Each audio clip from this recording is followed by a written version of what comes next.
Hi guys, this is Chris Cormier with Olympia TV. Just finishing up a grueling workout with Psycho Fitness and Andrew Jack, getting ready for the Arnold Classic. And I know this is gonna be a crazy weekend. You're gonna have you're gonna see some stuff out of this guy that I don't think we've seen before. And I really think that Chris is putting a lot of heart in this guy. This guy is way out here in California, so you know he means business. And you know it's going to be a different situation. You got Chris Aceto also in his camp. And I just want to say thank you for letting us in on your guys' workout today. And you did a lot of focusing on the glutes, focusing on the quad dominant workout, a little bit of hamstring. Do you want to tell us more about anything that we didn't see?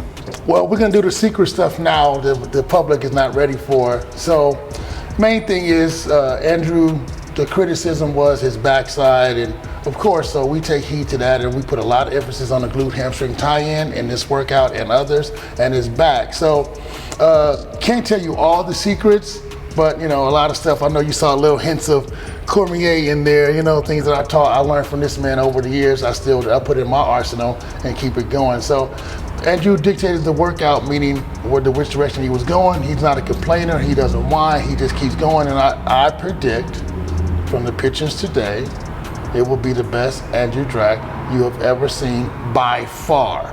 Well, we all know Andrew has a great upside. Everyone talks about, we haven't seen someone at that height with those attributes. Is there any part of his physique that you're gonna say for sure this is gonna be different? You're gonna see it's gonna be different. The whole entire backside of his body will be jaw-dropping. I promise you that. That's great. Andrew, you did the Olympia, you changed coaches now, you implemented Psycho Fitness training, you got Chris Aceto in your camp. Was there a reason why we came to this decision, or? Actually, finding a trainer has been my number one, priority. Now I coach. Right. Anyone can coach me. Right. I built myself ground up. I never had a coach nor a trainer. So my body's used to my kind of training style. I can just maintain now for years, but I can grow at a very limited timing. So when I decided to start competing, that was when I took a prep coach, because I know I'm a novice in the industry, Yeah. And after that, I found what I need to work on. I studied the industry, and I said to myself, hey man, you need a trainer that has an idea, has an insight into this, and who can take me cross past my peak. And I'm like, okay, cool. So I had some few people on my list. He wasn't number one on my list though. I've got other 2-3 people, but I'm the reps guy, I'm the old school guy, taking things nice and easy, and the main thing is health, you know what I mean? So yeah. His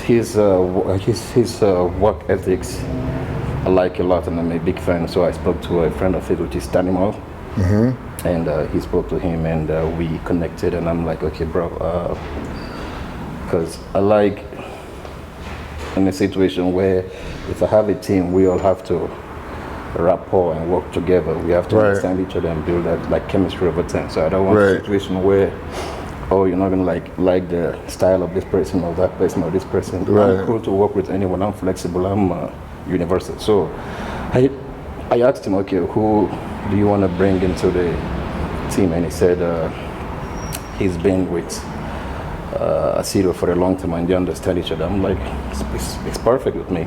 Right. And I spoke to Aceto, and we talked, all three of us, and I flew all the way down from Dubai here, and we started to work. And so far, it's been a wonderful ride, a good experience. Aceto has been nothing but phenomenal. Right. I mean, he never sleeps. It's funny. I told him, I woke up at 2 o'clock to go take a pee, and I saw her WhatsApp beeping. I'm like, bro, you don't sleep. He's changed every day, he's changing meal plan. I think 2 days ago he changed my meal plan twice the same day at 5 a.m. I'm like, okay, cool. I like this kind of thing, you know, like it helps me to keep pushing and be a better person. And the way they have their chemistry is what I like, because he speak to him, he speak to this, and like do things together. And so yes, Yeah, and so I'm trusting the process, and we'll see what happens. that's what's up, man. And you know, shout out to Chris Aceto on that. I mean, he's very focused on you, obviously, and for good reason. You guys coming for the Arnold Classic. If you're not going to be there, you're going to miss out on something spectacular. You know, his whole camp, I feel, is going to be like totally focused on him the whole time, and I think it's going to be something great, man. Really happy to come up here and do this interview with you guys, and it's great to see your whole camp, your helpers, everybody here focusing on you being the best you can be. And yeah, so what do you think is going to be the outcome at this Arnold Classic for you? It's still the same thing. My job is just to give you guys some entertainment, and that's it. So just stay tuned. So if I say a couple of things, and like you know, if something comes to mind, like just tell us that, okay? Like, what was that? Arnold Classic champion. Yeah. Anything can happen, of course. It's never been done before where an amateur came back and won, so we'll see what happens. But I'm just anything can happen. Anything can happen. Yeah, I respect everyone who been on stage before me. I'm still like, this Arnold the Arnold weekend will mark my 365 days in the industry, so I'm still a virgin. I'm still fresh in the system, so I'm not here to compete against anyone. I'm here to compete against myself. So yeah. Changing from where you came from to the IFBB, what was that decision? Why was that decision made? Well, I would say from the positive feedback I was like getting from so many people, because I've trained with a whole lot of people. I've trained with strongmen, I've trained with the powerlifters, bodybuilders, influencers, fitness guys. I've trained with CrossFit. I've trained with I've done MMA, kickboxing. I've done all kind of sports, but the feedback I got positively in trying out bodybuilding. I was never interested, but due to the fact that I was getting so many feedbacks and stuff, and I was just having fun, but I never knew that I got something to give. So I took it upon myself, okay, I'll give it a shot. And so far, last year has been a wonderful run, which was a test run, and it's been, I never thought I'd be on the Olympia stage, but on my first year, but it happened, so I'm grateful. What is your thoughts on the Mr. Olympia? It is what it is, it happens, it's just a show. And your placing, what was that? What was that on your mind? How did you feel about your placing? Do you feel like you could have gotten better? Do you feel like you could have been better? No, my placing was, I deserve to be there. I deserve to be where I placed, because I was struggling to crack the top 10 due to my situation, my illness and everything. So I wasn't competing against anyone to be top 5. The goal was to be top 5, but sometimes you're caught up in some circumstance that you just can't do anything about it. So I just I said to myself, okay, yeah, I just have to keep pushing and just try to maintain or be there. And at the end of the day, I cracked up the top 10 and I was happy. That's great. I feel like it was a win for you, because coming from, fresh into the sport, going to the Arnold, going on to, the Arnold UK, the Texas Pro, making the top 10 at the Olympia has got to be, you got to feel good about your chances on going in. You just now, you're still finding out your poses and finding out your training style, your system. All this stuff is brand new for you, and you already beat some people that's been trying to do it for a while.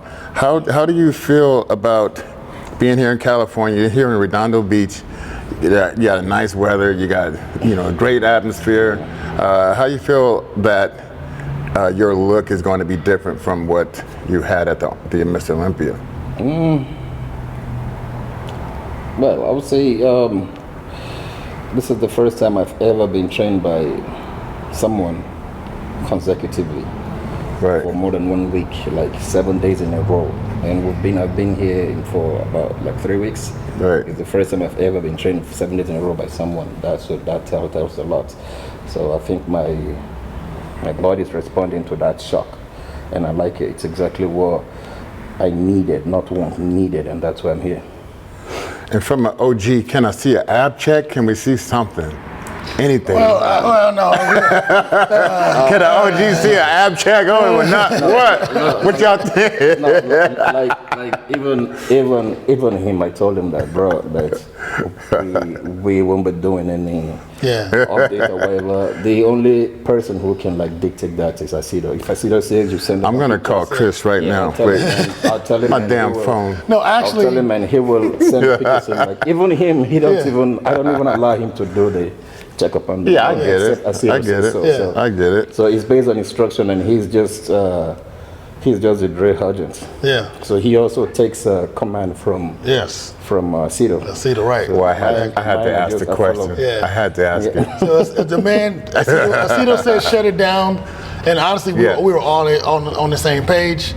And like I said before, well, we saw a little bit already from a couple of weeks ago. Yeah. You look great. I feel like.